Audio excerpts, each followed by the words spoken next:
would like to say a special thank you to Surfshark for sponsoring this episode. Reincarnation is one of life's great mysteries, where incredible stories are told either by children just chatting to their parents, who are able to accurately describe their past lives, or by people who regressed under hypnotherapy, who were able to recall past lives in detail and were found to be historically accurate.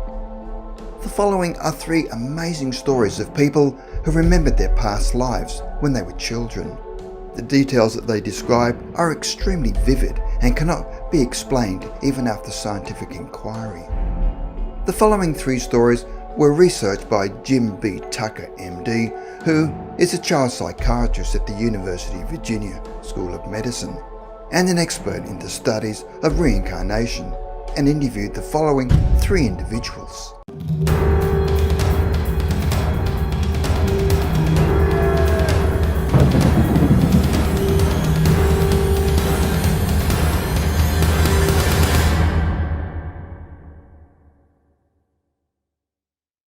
Number 3, Olivia, England. When Olivia was 2 years old, she was out walking with her mother. When her mother asked, "What time do you think it is?" and Olivia replied, 7 o'clock, then added, 1787.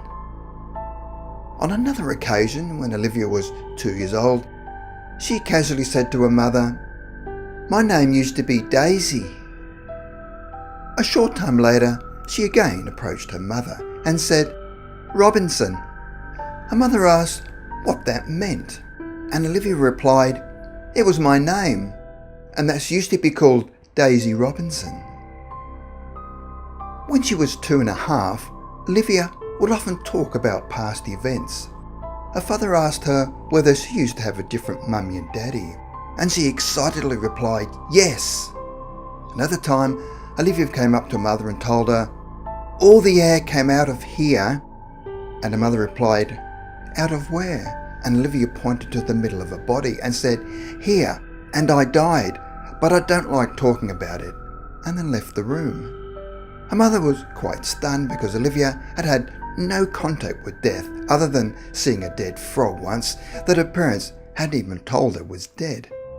One day after waking up from a nap, Olivia spoke to her mother again about 1787. Her mother asked her if she'd remembered any songs back then, and Olivia immediately said, "London Bridge is falling down," which was a favourite of hers. That nursery rhyme was in fact around in 1787. Another time, Olivia walked up to her mother and out of the blue said, 30 years old. Her mother said, "Who is 30 years old?" And Olivia replied, "I was when I died. I died because I didn't eat anything and then wandered away." Her mother then thought back to the voracious appetite Olivia had when she was a newborn, which could be explained by the starvation that she had suffered shortly before dying in her previous life. Olivia was eating a green apple one day and giggling to herself. She told her mother that Daisy Robinson had only eaten red apples, but now she only ate green apples. Another time, she said that Daisy Robinson's mother was called Kitty. Her mother knew that Olivia did not know anyone called Kitty, neither did she. Olivia did not talk about the subject again until she was about 4 years old, where Olivia's mother figured she'd outgrown it, and so they had a conversation about the death of their family dog. Olivia wondered whether the dog would come back as another dog, because she had had past lives. But then Olivia said that their dog would not be a new doggy yet, because you spend a bit of time dead first, like a few weeks or months or something. Her mother asked, "Is that what happened to you?" And she replied, "Yes." Mother asked where she was after she died, and she said she didn't exist. She said that she just went into thin air. She went up into the sky and broke up into bits of dust. The dust then floated all over the place. She said dying wasn't scary, and when she was dust, other people made friends with her. They were dust as well. Mother asked if she was afraid of dying. Olivia said she wasn't, but the thought of dying did make her sad because she liked being on Earth. Olivia talked about Daisy's life and where she lived in a little town. She could not remember the name of the town, but said it was in England. She said most people lived in little villages where everyone knew each other. In the little town, they sold bread, cheese and meat. Mother asked whether there was a McDonald's in the town. Olivia laughed and said it wasn't invented yet. She said they didn't have cars, only horses. She also said the money they used had the king on it, and the coins were bumpy on the edges and very flat.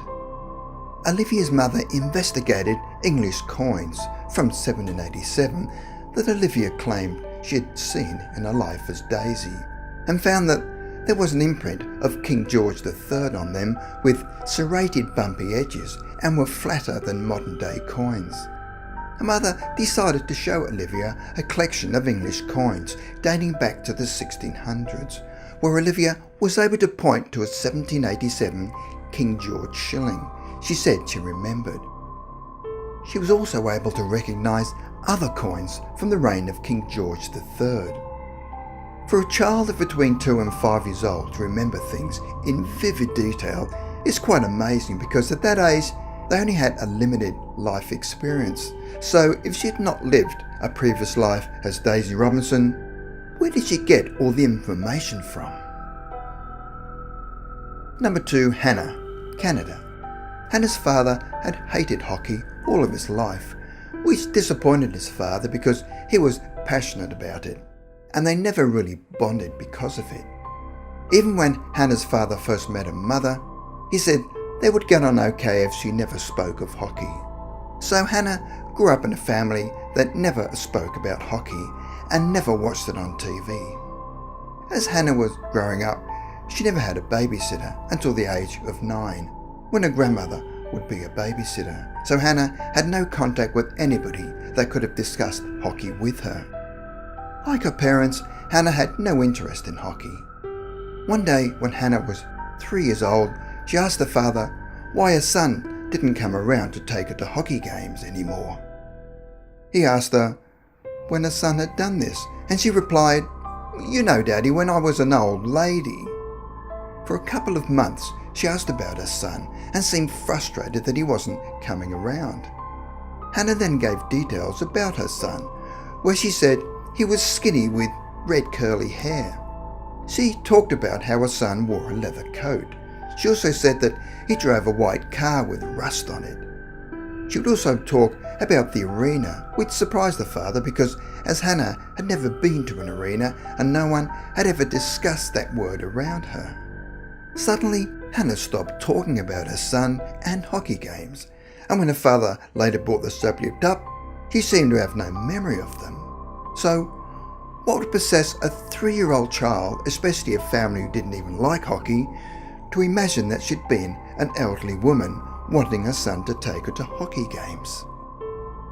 Now, before we get to number 1, we'd like to do a quick message from our sponsor. Finding the right VPN service can be a struggle. However, for as little as $1.99 a month, Surfshark is here to secure your online data with some extra bonus features.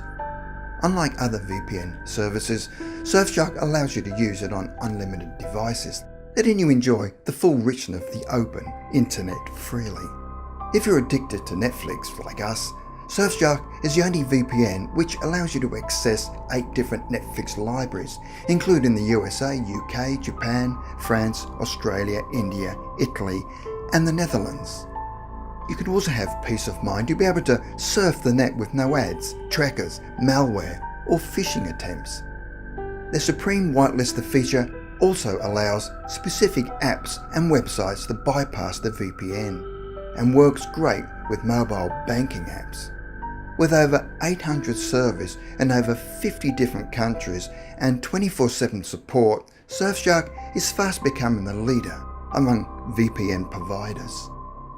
If you sign up using the special link below, you can enjoy an 83% discount, so why not sign up today? Now, on to number 1. Number 1, Susan, United States. Susan was a clinical psychologist who from an early age regularly dreamt of being an African American girl of 7 or 8 walking down a dirt road. Susan, who is Caucasian, grew up in a mountainous area, but the environment of her childhood dreams were different. It is hot, humid, flat, and very dusty. Susan believes it was probably in the southeast United States. As she was walking, she looks down at the dry skin of her hands and thinks they look ashy. Then a car comes along which appears to be from the 1940s, and she is suddenly pulled into the car. There are 2 white men in the car that appear to be in their 20s or 30s. She remembers the bench seat, the lines of the upholstery, and the dusty floorboard. There in the car, she was assaulted and lost her life. The memory of this event is as vivid to Susan as any other event in her childhood. She also had repetitive dreams about the event.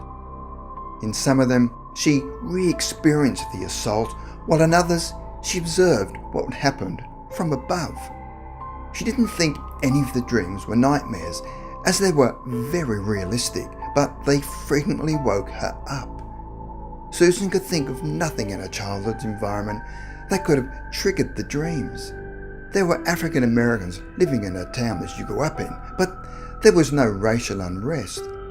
In discussions with black friends, they confirmed that the expression ashy was used when their skin became dry.